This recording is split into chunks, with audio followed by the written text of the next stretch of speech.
This is Governor Ross Barnett of Mississippi arriving at Andrews Air Force Base aboard an Air Force plane. The governor, who was, of course, an opponent of the late President Kennedy's during the University of Mississippi integration crisis, coming to Washington to pay his last respects to President Kennedy. The governor already had sent to Mrs. Kennedy his expressions of sorrow.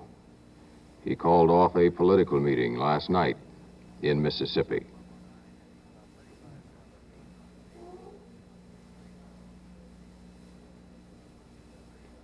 The assassination of a president, an event that brings together men of many views.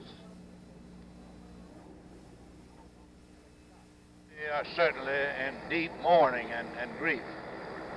I had the flag flown at half-mast from the moment I learned of it. As soon as I learned of his death, I was in Aberdeen, Mississippi, making a talk at a civic club, and I immediately wired Mrs. Kennedy of our very deepest sympathies, wired the governor of Texas, Governor Connolly, that we deeply sympathize with him in his injuries. At first, we understood that President Lyndon Johnson was shot, but we soon learned that he was not. Governor, you have just mentioned President Johnson. He is well known, of course, in your state, is he not? Yes, he's very well known in Mississippi. When you were making your way through Jackson and Aberdeen since yesterday afternoon when the shooting took place, did you get comments from the people or visual? Yes, sir, I had comments from quite a number of people. At Aberdeen, Mississippi, Mr. Peter Colfax, president of the American Potash and Chemical Corporation.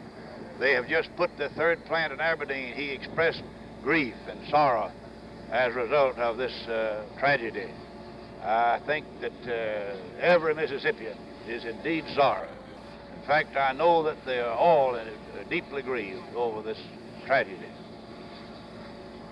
The governor, looking to the future, do you see any change now in administration policy? And put this question to you this way, sir, in relations with the South. What do you mean by change in administrative policy? Well, I was thinking, of course, basically upon the differences which the South has had with the Kennedy administration. Yes. Well, I couldn't answer that at this time. I wouldn't know. The people of the South, of course, are firm in their convictions. We had a lot of respect for Kennedy, of course. We didn't agree with him on everything. But I think Kennedy was a man of a lot of courage, and he had the courage of his convictions. And I think he was a very brilliant man.